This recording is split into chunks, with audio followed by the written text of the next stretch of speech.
Thanks for listening to Uncle Sam's Soccer Podcast, keeping you up to date with the latest in American soccer. And don't forget to subscribe.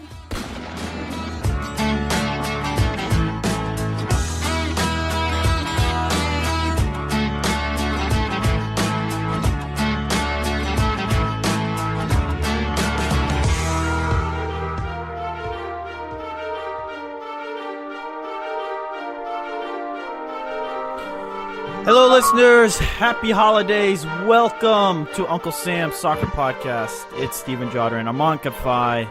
How's it going, Armand? I'm good. How are you? Doing great. It's that time of year, huh? Holidays coming up, the end of the semester, travels. Be safe out there if you're doing any traveling, listeners. Take care of yourselves. Listen to our podcast? Yes, listen to our podcast and no other podcasts out there because we have the freshest one for you. No, but Armand, explain to listeners why Christmas music's being played. Well, we have a surprise. Do we? Yeah, we are making our wish list. Yes. For American soccer. Uncle Sam's Christmas wish list. Can't be any better than that. I don't think you can. No. I think it's beautiful. It is. It fits right in because there's a lot of issues going on. And just remember, we just crowned Toronto champions of Major League Soccer, and then hours later, players getting traded, DPs are coming in 5 days afterwards, teams are being blown up, we have no idea what's going on, and Toronto is trying to still celebrate what they did. They don't even have a chance to celebrate. Drew Moore's gone. See you later, 1 week after you lifted the trophy. I actually just re-signed with Toronto. I hate to Oh, you did? burst your bubble. Yeah. Well, it did burst your bubble because you wanted him to come to Dallas. Yeah, I thought he'd be good for Dallas, but if he's not, he's not. Good for Toronto. Good for him. Yeah, good for him. I'm glad he stays up there. I think that team could be interesting, though. I really want to see them, do well in the CONCACAF Champions League. That's where I'm excited next for Major League Soccer, I guess. But who isn't? But Toronto represents Canada as much as they represent Major League Soccer, which is weird, I think it's normal. Yeah. Anyway, Christmas wish list, Armand. We got a little bell, little whistle, little referee whistle to keep us on track here. We got 10 questions that we're going to, or not even 10 questions, but 10 wish lists items that we really want to get to. We're going to dissect and discuss what we want to do. And I'll begin. Whistle just happened. I would love to find out if I'm writing this letter, if Uncle Sam is writing this letter to Santa Claus, it's to find out the direction of U.S. soccer and where we're going and, are headed the direction. I get it. The U.S. presidency is going on. But it's a pain in the butt to figure out what we're doing and what is being implemented and what type of change is coming. I feel like it's going to be one of those things where almost no change happens, in my opinion. I feel like a candidate's going to be selected that has previous experience under the regime and will plain and simple kind of sturdy the ship, kind of have a new name tag and everything. And outside of that, maybe add a couple of roles. I don't think we're going to see any drastic changes unless we do see a Wijnaldum selected or elected as president. I don't. Outside of him, I think the rest are very yeah, but what's the chances? Status quo. Yeah, well, that's the thing is it's very status quo. But why? If we the fans demand change, it's letting us down more than anything because we're the ones flipping the bills for these guys. But it doesn't matter if it lets down. We're still gonna pay to go to the games. We're still gonna support. We're still gonna talk about it. So our input means nothing. It's for what's in their eyes the good for United States soccer in terms of monetary gain and in terms of just what their perception is. If they want to keep just have a specific group maybe in power, then they'll select them. If they don't, they don't. It's pretty plain and simple. I don't think they care that much about what the fans think. No, but let me ask you this. We're obviously Sunil Gulati stepped down, and the direction of U.S. soccer was headed, I don't know, under his direction. Did he fail? Do you think he was that? Because if we're talking about no change, why is he stepping down? This is just him stepping down is to appease the fans. Look, we're getting change, but if you're saying that we're getting status quo, why not just leave him up there and get him to, pick the next manager of the U.S. and let's begin there? Because the friendly against Portugal was meaningless. Absolutely meaningless because we don't even know who the head coach is. The issue is, I think with Sunil, all the candidates that are running right now do have some sort of soccer background, if that makes any sense. They've done this soccer, they've done this soccer. Well, yeah, some of them play. Sunil is an economics, shout to economics, that's my major too, professor at Columbia University. So, I mean, you can see maybe he's more tasked for the business side of things over the soccer side of things. And then now you see U.S. Soccer implementing a GM role, which would almost take away that from the president, that soccer deciding role. So, I mean, honestly, I just feel like it's just, for like, okay, you're expected to resign if your nation does not make the World Cup when they should. So he resigned. Someone else will come in, and it'll be the same.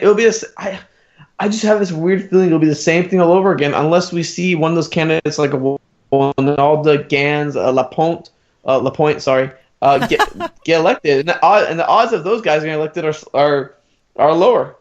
Well, yeah, and some of them have been very outspoken and critical of the system in itself.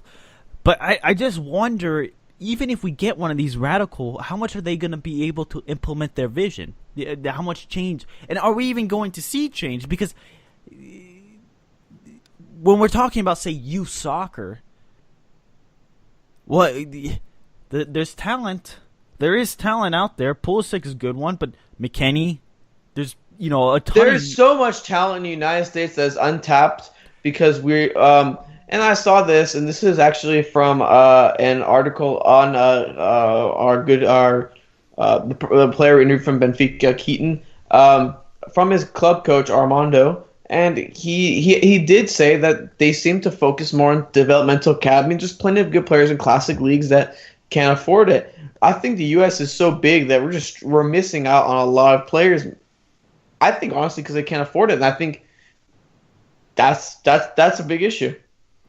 Well, yeah, but the problem is, it's not that we're not talented because we have. The problem is you have Bruce Arena and the Danny Williams thing get old guard. Say again? Old guard. Well, yeah, but what did Williams say in an interview not too long ago with, I believe it was Stars and Stripes FC? He was speaking about how Bruce Arena valued the MLS players over anybody else, and I think Bruce Arena failed to pick up these young kids. Even just bringing them on the roster for even if you had one roster spot dedicated to that, bring in a McKennie. Even if he doesn't play for Schalke, you know what that creates with the fans and creates with youngsters? They see the opportunity of actually getting called up. But when you're calling up the same handful of players from Major League Soccer, you don't see any variety, even in age. What's that tell you? I think Sunil Gulati, we failed to blame the players and the coach, and the change for U.S. Soccer, I think, really has to happen with the 23 selected on a given night, because ultimately, whatever the new president does, it's not really going to change that 23 or the coach. They can direct somebody there, but it really belongs to the coach and the emphasis on the players more than what the president of U.S. Soccer does. Absolutely. Anyway, moving on. So my first Christmas wish list is I'm sick and tired of garbage DPs. I think in this day and age, Tim Howard should not be a DP. In this day and age, FC Dallas should not be striking out on DPs. In this day and age, we look towards Atlanta, towards LAFC, who are bringing in even Toronto, bringing in young talent. In the case of Toronto, not necessarily young, but proven star power, and bring it into the league. And it's time for the league to take that next step and say, okay, let's do ABC and let's bring in these DPs. I'm sick and tired of MLS being linked to not older players, because older players can still do the job, but just mainly older Americans in general, just specifically older Americans. And I just want to see that youth infusion come in where, oh, hey, we want to splurge on blah blah blah and bring him in. There's so much talent in the South American region that is untapped and undervalued because they're not from Brazil or Argentina. So look at all the Paraguayan talent that's coming in through the league. With Almiron, I mean, if Colman can score some goals, him. But I think it's time for the age of the designated player. It's evolved now. It's no longer what it was when it was first put into play as the David Beckham rule to bring in that star fancy player. It's to bring in that player that's going to be a fantastic addition to your team, that's worth a lot and will create buzz amongst fans. No, I definitely agree. But the problem with designated players is it's a salary, because you cannot have Michael Bradley, Josie Altidore, and Sebastian Giovinco make more than the rest of the locker room. I just think that's it just looks bad. It just does. I think you create this really bad position for the teams and the players, because everybody knows how much these players are making. You know how much Villa's making, but if you're just some regular old starter, maybe on the bench, you're making a fraction of what Villa's making. You're making a fraction of what Clint Dempsey or Tim Howard are making. I mean, hopefully with all these TAM, Gambler, all these weird abbreviations coming in, hopefully that'll lower the gap. But I mean, I think they do need to go bigger and better on DPs, and I think the trend of going younger. What do you want to open up more designated player spots? No, I wouldn't say that. I would say I would say you'd have to go 3 designated players, and then I'd go 1 American designated player, so you can have the potential of bringing an American but big they name. have rules. They have the rule of the young designated player spot or the homegrown something. They have some sort. But it's not necessarily a designated player spot. I mean, it's more of if, like, let's say Michael Bradley was still at Roma, you could go after him on top of a third DP and strengthen the rosters all around. But specifically for that American player, which we're slowly starting to see, and this is a trend that you're slowly starting to see, they're slowly not getting time in MLS because of the superior South American talent. Plain and simple, you want to win games, you're going to go and get some South Americans who are proven quality compared to some of the American base players that we have here. No, I think the problem with designated players, it actually squeezes out young kids. I think. Yeah, I agree. Didn't Josh Sargent and Weston McKennie come out and criticize the youth? I think almost every American in Germany has youth. That's what I think. But I mean, some players don't get opportunities. It's a very fair argument. How many casual 17-year-olds do you see playing in the MLS week in, week out? Well, I mean, how many? Well, yeah, absolutely. That's the huge issue. And I actually saw a funny tweet, and somebody tweeted at Alexi Lawless the Christian Pulisic goal where he. I saw that. Yeah. So where basically he's like, "Hey, Alexi Lawless, do you think Christian Pulisic would have learned this in Chem 201 and algebra?" Obviously criticizing what the point of the college game is. You do have that issue, Armand, because when Walker Zimmerman or Matt Hedges came into the league, how old were they? 21, 22, 23. They weren't 18, 19. Because look at Martial for Manchester United. How old is he? Young. You see all these young. Christian Pulisic is a great example. How old is he? 19, and he's starting regularly for Borussia Dortmund. At 19, you're a freshman year at college. You're not learning how to juggle or learning the tactics of the game. You're learning how to freaking figure out life. How to cook some ramen noodles. That's what you're figuring out your freshman year. Fair play. Moving on here. So, Christmas wish list item number 2 is MLS, please,